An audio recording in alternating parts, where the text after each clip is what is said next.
음, 동물의 발암성 생체 분석을 신뢰할 수 있을까?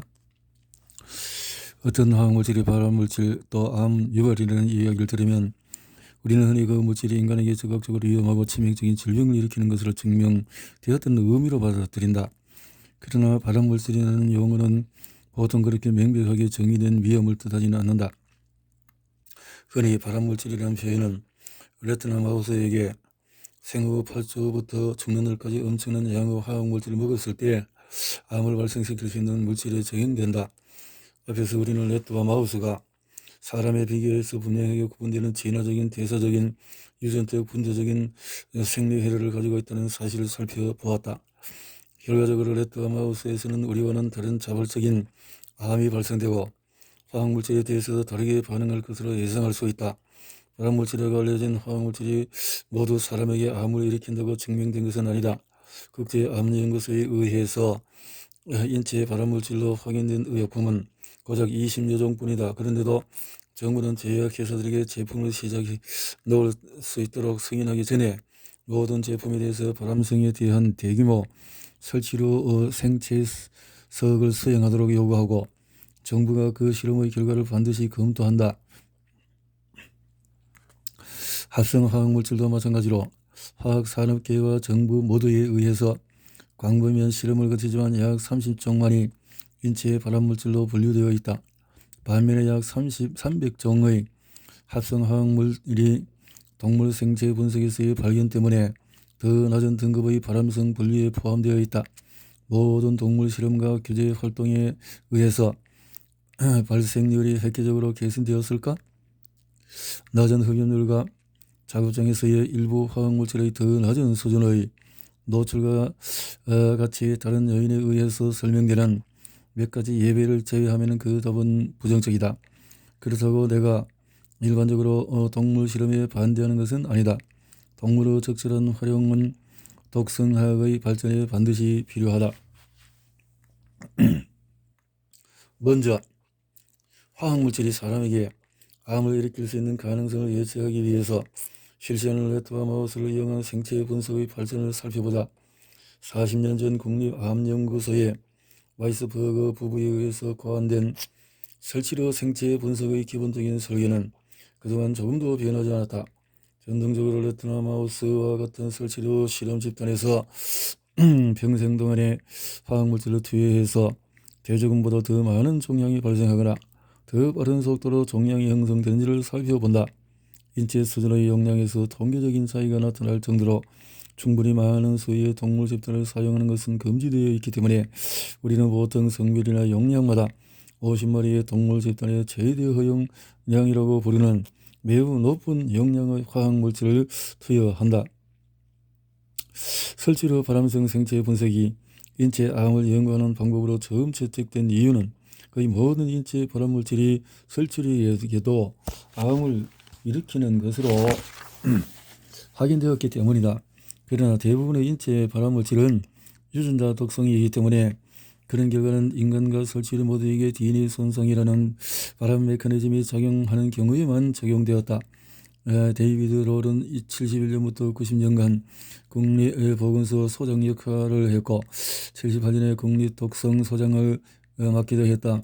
그는 79년 뉴욕대학교 버나에서 337종의 물질에 대한 미발표 연구를 13건의 국제암연구소 발암물질 평가 보고서로 발간했다. 알트실드는 동물에서의 발암성에 대한 확실한 증거가 확인된 81종의 중에서 22종은 인체 발암성에 대해서 명백한 증거가 확인되었고 59종은 덜 명백한 증거가 확인되었다는 사실을 파악했다.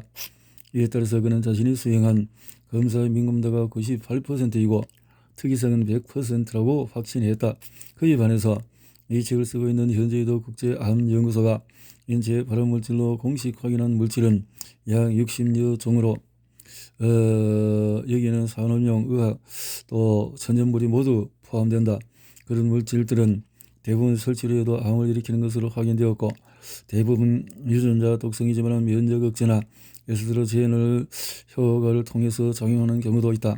대부분의 경우에 화학물질의 발암성은 먼저 인체에서 확인된 후에 설치류에서도 확인된다. 동물의 발암성 확인에 상당한 어려움이 있는 경우도 있었다. 예를 들면 2004년까지 국제암연구소는 생체 분석 종양을 분명하게 발견하지 못했기 때문에 비소에 대한 발암성 증거가 부족하다고 판단했다. 국제암연구소가 실험동물에서의 증거가 충분하다고 결정한 것은 2012년이었다. 그러나 앙클레트나 마우스에서의 비소산 칼륨의 흡입에 의해서 폐 종양의 증가가 확인되었지만 수컷에서는 그렇지 않았다. 인체 발암물질은 보통 유전자 독성이기 때문에 대부분 동물에서도 암을 일으킬 수가 있다. 그러나 유전자 독성이 아닌 동물 발암물질이 반드시 사람에게 위험할 것이라는 가정에는 흔히 상당한 논리적인 비약이 있다. 설치류와 사람보다도 진화적으로 훨씬 더 가까운 관계인 래트와 마우스 사이의 발암성 생체 분석 결과의 차이를 보더라도 그런 사실이 확인이 된다. 인간과 설치류 유전체를 비교해보면 그 차이가 래트와 마우스의 차이보다 훨씬 더 크다는 명백한 사실을 확인할 수가 있다. 유전체의 서열 자리에 따르면 설치류 혈통은 1200만 년에서 2400만 년 전에 래트와 마우스 혈통으로 분리되었다. 반대로 인간과 설치류는 8천만 년 전에 분리되었다. 따라서 우리는 설치류 연구로부터 인체암에 대한 예측 가능성이 36% 이하일 것이라고 기대된다. 그렇지 않다고 증명되기 전까지는 설치류의 암이 인체암을 예측해 줄 것이라는 가정하는 태도는 과학이 아니라 믿음에 의한 기대일 뿐이다.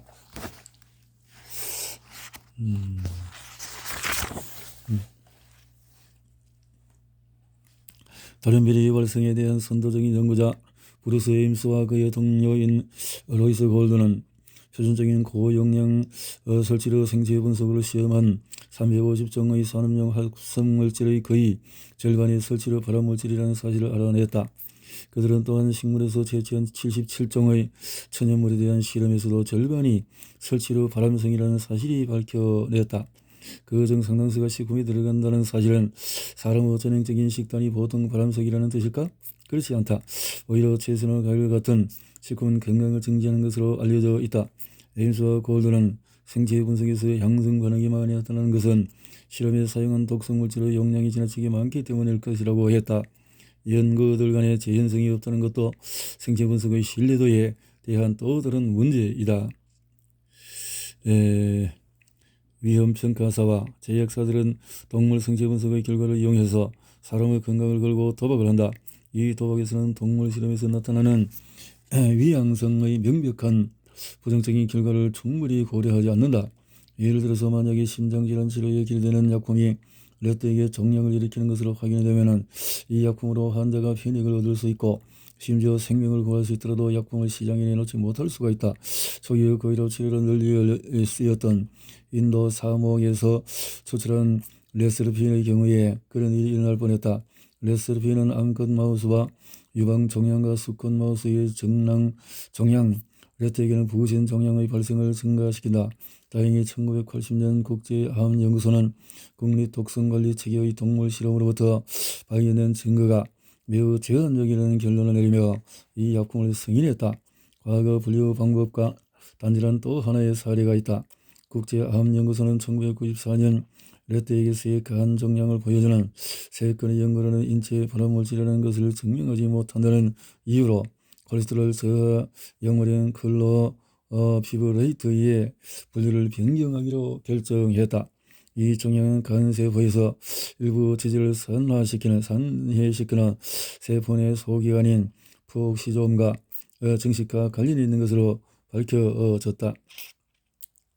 연구자들은 천연 감귤기름의 성분인 리모네인이 수컷 래트에서만 신장 종양을 일으키고 수컷이나 암컷 마우스에서는 그렇지 않다는 사실도 밝혔다. 상황에 따라서 리모네인은 향수, 비누, 식품, 음료의 향기와 향수 첨가제로 50년 이상 사용되어 왔다. 리모네인은 오렌지, 레몬, 자몽의 껍질에 들어있는 저의 휘발성 향기 성분이라서 그런 이름이 붙었다. 리모네인은 또한 의학용으로 당석 치료에 사용되었고 유방, 피부, 간, 폐 그리고 설치류 전이에 생긴 종양을 축소시키는 효능에 대한 연구도 진행되어 왔다. 이제는 리모넨이 스칼렛에게 신장 종양을 일으키는 메커니즘이 밝혀졌다. 이 종양은 유리질 방울 신장병이라고 부르는 레트 신장의 특정한 독성 때문에 나타나는데, 흔히 세뇨 간세포의 세포질에 붉은 방울이 나타나는 것이 특징이다. 스칼렛은 그런 세포들이 소변으로부터 알파 이트 유 글로불린이라는 단백질을 흡수해서 아미노산으로 대사시킨다. 리모넨이 이 단백질을 세포 속으로 대량으로 축적되도록 만들어서 유리질 방울이 형성된다. 보통 화학적인 성유인자, 즉 페로몬이 스칼렛의 소변으로 분비될 때에 알파 이트 글로불린 단백질에 결합이 된다. 리모넨이 신장암을 일으킬 수 없다. 그리고 사람에게는 그런 단백질이 없다. 가장 논란이 많은 동물 발암 물질의 하나가 사카린이다. 사카린은 100년 넘게 인공 감미료로 사용되었지만 1970년에 사이클라메이트의 사용이 금지되면서 인기가 폭발적으로 높아졌다. 사카린은 식품의약국이 1940년대에 개발해서 1951년에 설치로 생체 분석을 했던 최초의 화학물질이었다. 최대 5%의 사카린이 포함된 식단으로 레트의 수명 한계에 가까운 2년간 시험을 했지만 정량의 증가가 확인되지 않았다. 그러나 식품의약국은 모체의 자궁속 태아 상태에서부터 노출을 시험하도록 권고하자 새끼들에게서 방광 종양이 낮은 수준으로 발생한다는 점이 밝혀졌다. 동물에게 종양을 일으키는 화학물질을 식품 첨가물로 사용하는 것은 금지하는 식품의약품의 딜레인이 수정안에 따라서 식품의약국이 1971년에 사카린의 사용을 금지시키면서 논란이 시작이 되었다. 사카린은 설탕을 섭취할 수 없는 사람들에게 유일한 대안이었기 때문에 당뇨 환자와 그들을 치료하는 의사들이 사카린의 금지 조치에 맹렬하게 반발했다. 또한 사카린은 열에 안정적이기 때문에 구운 식품에 사용할 수 있는 유일한 인공감미료였다. 더욱이 10여 건의 역학 연구에서도 방광염에 대한 증거를 확인할 수가 없었다.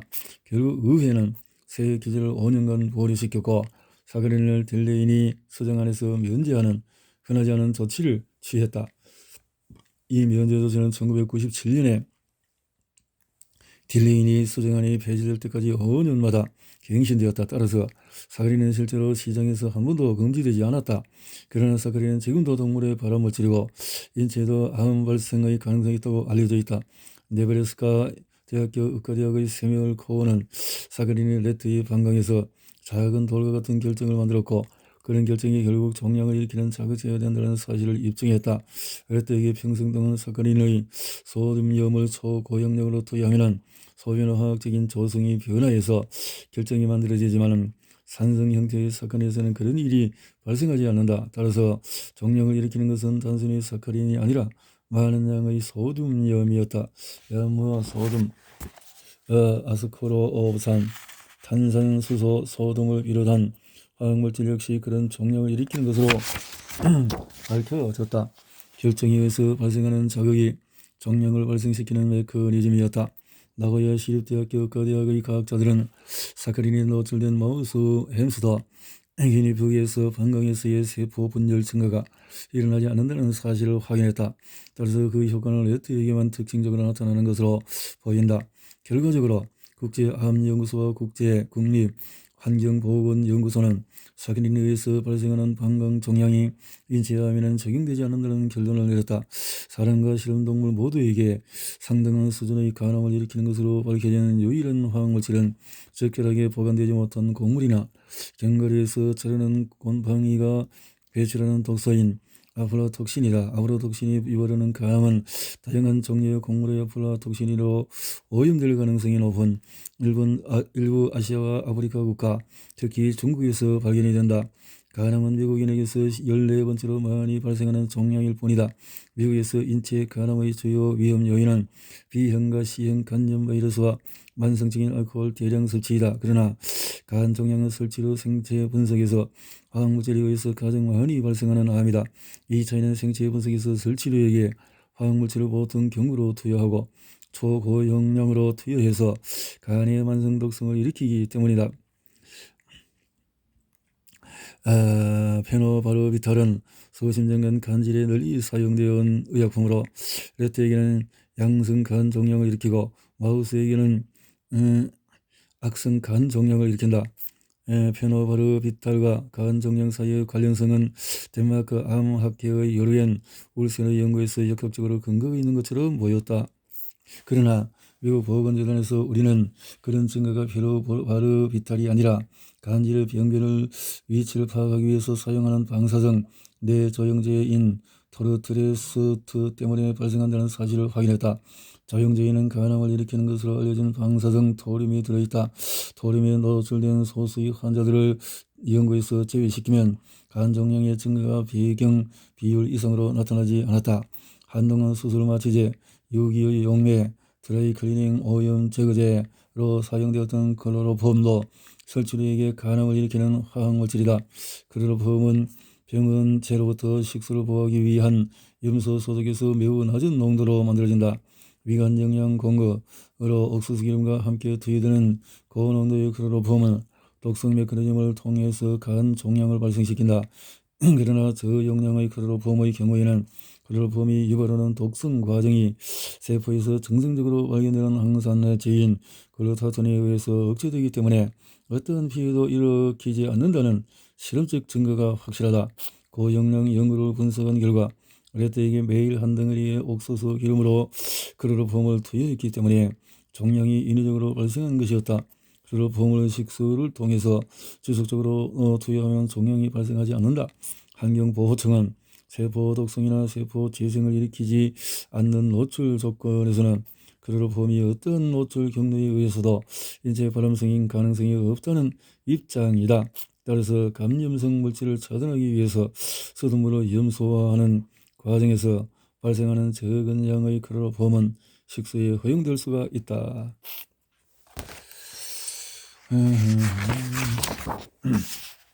우리가 동물 생체 분석의 신뢰도 문제에 대해서 고려하게 할 필요가 있다는 사실을 보여준다.